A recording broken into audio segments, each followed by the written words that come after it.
Hey guys, I saw something on TikTok and in the news that was funny, and I just want to talk about it. Yeah, that's it.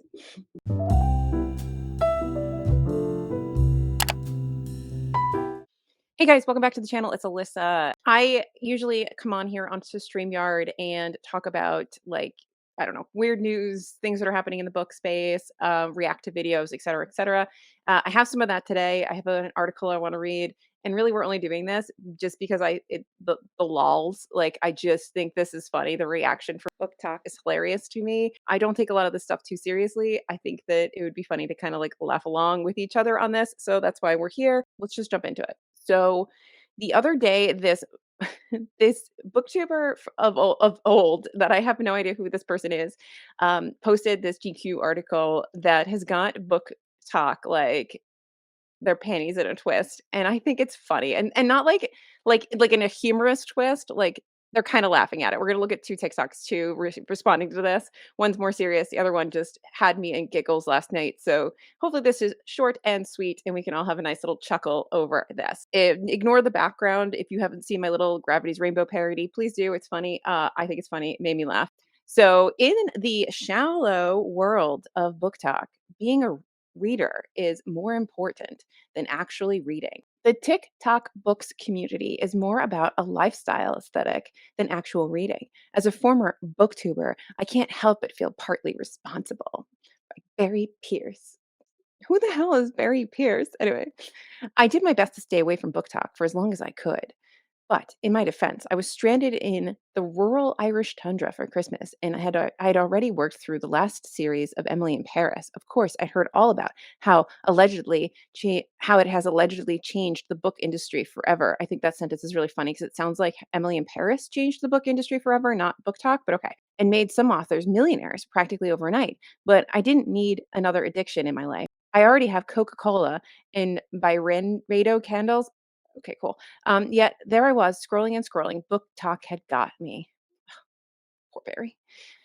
It became my latest obsession in much the same way that one might become obsessed with sticking your tongue into plug sockets. Do people do that?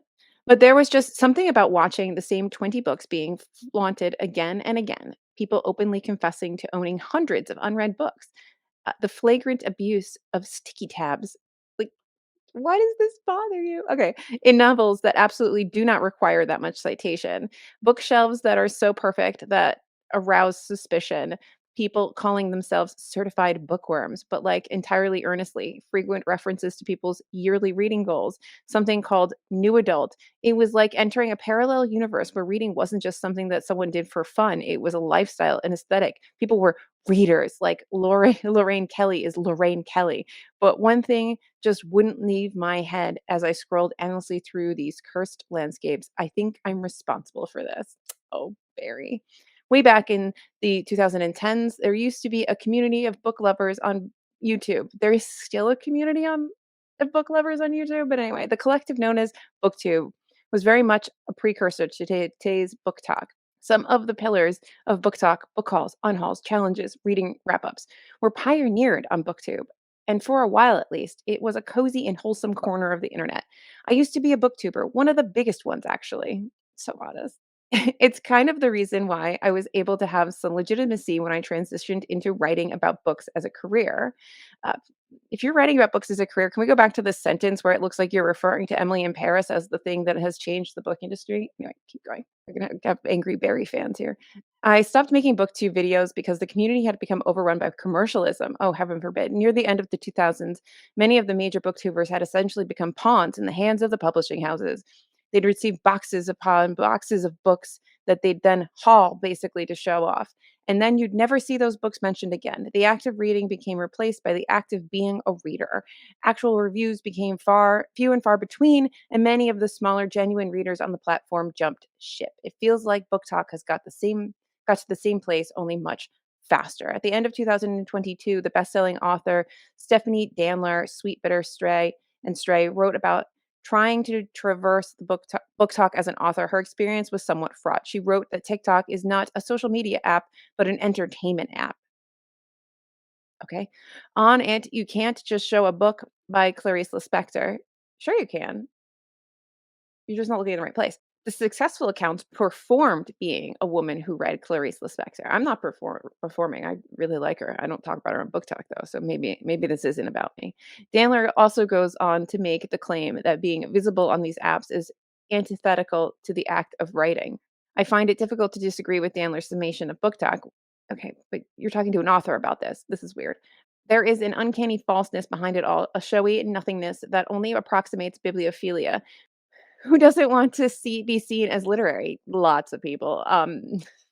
Being perceived as having read a lot of books warrants a fair share of cultural capital. If you can if you can fake it, then why not? People do read books, Barry. When I was in a bookshop recently, I noticed that a whole bay dedicated to these TikTok books, trying to explain what this meant to the person I was with. I told them that it was basically a subgenre of easily bingeable novels that all sort of have the same cover. They paused for a second and told me that I had basically just described what Mills and Boone books are. Part of me, for the first time in my life, felt like defending Mills and Boone. I don't know what Boone is, but it's like Harlequin romances. I don't know. In a recent Guardian opinion piece, Rhiannon Lucy Coslet, oh God, subscribe to the TBR Lowdown Substack. There's Naomi and I talk about this wonderful article, wrote about the cult of book ownership. Though she doesn't make reference to book talk in the piece, a lot of the points she makes about the cult are easily applicable to the community. Some people treat books like totemic magical objects, Coslet writes, going on to specify that these people follow the belief system of having lots of books and boasting about it, treating having lots of books as a stand-in for your personality, or believing that simply owning a lot of books makes one know things. The piece received a fairly hostile reaction. No shit, Sherlock. Mostly from people who perfectly fit the above description. But I found it to be one of the most erudite eff- evocations of book talkers I've ever read. To prove Costlet's point, I have a look at TikTok in which someone has wrapped every unread book they own, over 300, in brown paper, or the dude who says that one of his tips for learning to read more is to romanticize reading by finding a cute outfit to read in. Who cares? Or the person who has made miniature versions of every book they read in 2022 and displays them in a frame. Who cares? Or the person who has retabbed their books because the tabs stick out too much. They want to color match the tabs to the book covers. For someone who is a writer, his sentences are incredibly difficult to read aloud. With all of this effort being put into being seen as a reader, one wonders how any of them have time to read. Well, Larry, I am not a book talker. I do read a lot of books. I do make Booktube content and Bookstagram content and run a podcast and own hundreds of unread books in addition to hundreds of read books and have read thousands of books in my nearly 40 years on this planet. I say to you. Anyway, let's look at these two TikToks because I think that we're gonna look at the kind of serious one first, and then we'll look at the more funny one and just have a little chuckle to ourselves here. BookTok is a mess, so let's talk about it. The title of this article really sets you up for what you're going to be getting into, which is a whole bunch of condescension and a lack of understanding of the BookTok community. The first red flag was when the author says that BookTok just flaunts the same 20 books, which is a little bit of a pet peeve of mine. You've been on BookTok long. I will say that it has taken a lot of work for me to interact with BookTube with BookTok, I mean, and BookTube too, but BookTube to get the algorithm to show me people who read like me. I will agree that the really big basic booktubers that get pushed to you when you first start interacting with them are the ones that you see pushing the same sorts of books over and over again, but that is not the entire community. She's going to go into it a bit. Enough, you'll know that BookTok is huge and covers so many different genres, so you're definitely not going to see the same 20 books on every account. So all of that says to me is that this author hasn't spent enough time to curate their feed, or they're just interacting with the same 20 books and the algorithm thinks that that's what they want to say. Let's talk about the real problem in this article, which is how it likes to shame people for how they read and how they choose to share their love of the hobby. Someone choosing to put dozens to hundreds of tabs in a book isn't them being a fake reader, it's them having fun and Like, I honestly find some people's tabbing weird. Like, there's just books that I personally wouldn't annotate. Do I care that other people annotate it? No. Do I understand why they're annotating it? Also, no. But does it matter if I understand? No, it doesn't matter if I understand. What matters is that do you enjoy your book? Tab that book, girl. Go right for it. Go ahead. I don't care. choosing to really interact with the tabs. Yes, that even means if the tabs match the colors. It's okay to have fun. Someone deciding to romanticize reading and dress cute to get motivation to read isn't something bad. It's them trying to get motivation to read. We should be celebrating that. The things this article complains about aren't hurting anyone. They're just people getting into reading in ways the author may not enjoy themselves, but work for those people. You don't deserve to be shamed for that. Some of the stuff this article talks about aren't even unique to BookTok. They've existed for years in other book communities, and the author of this article says that they were a booktuber, so they should probably be aware of some of that. Now, they do bring up the point of overconsumption in the book community, which I think is so important to talk about across all different platforms. However, I don't think this article succeeds in how it talks about it. Agree 1000%. Basically, this article is just I, as an elder of the book community, the boomer of books, if you will, would like to shit on all of the other people that are in this community that came after me. Shut up. Write a better sentence. In the end, I fear this article focuses too much on maintaining the author's superiority complex and shaming others, rather than talking about actual valid issues in the community. I'll try to link everything in the description too for you guys, like I always do. Speaking of description, check out the description. There's tons of stuff in there, including a link to my Patreon and the podcast, all that stuff. So anyway, this is the last one we're going to look at. This one just made me laugh. This creator's reaction to it is perfection.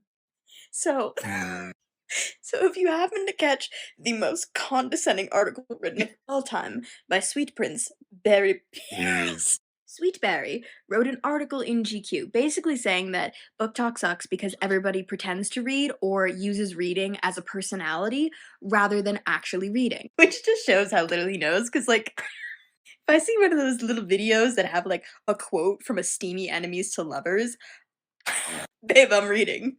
Bet your ass I'm reading. I think the problem is Barry doesn't consider that romance probably a book or valid or whatever. Dare I say, Barry is a lit bro.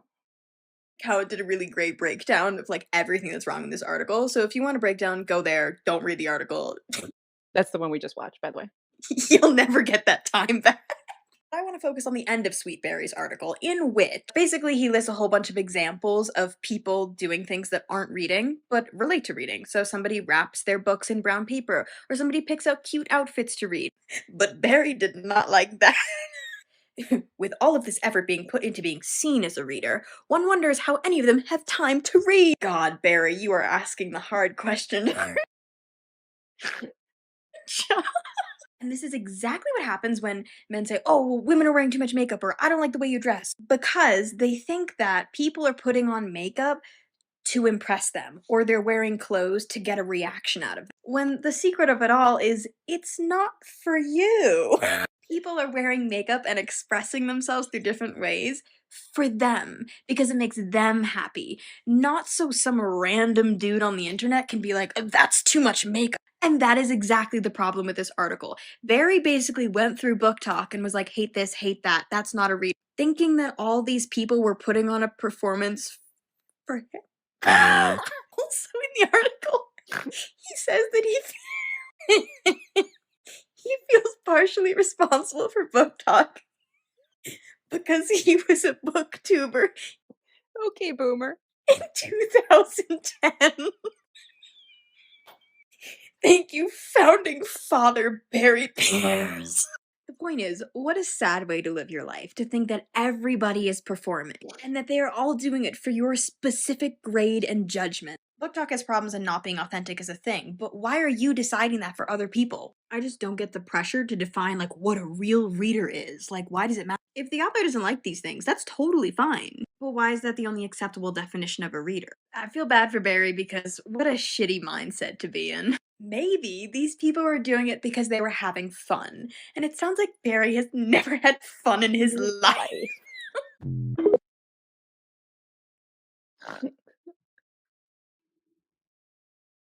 So yeah, I just wanted to react to those because I thought this was all hilarious, and hopefully some of you have had a good laugh, and we can have a good laugh in the comments. And that is it. That is this whole video because I thought this whole thing is funny. That is all. Please consider liking and subscribing. Otherwise, I'll see you guys in my next video, whatever it may be, because it's my channel and I can do whatever I want. Bye. So just sit with me, talking to the night until the morning, building chemistry. I don't think I ever wanna go. closer next to me. Trying to find another way to say this, but I think we were meant to be.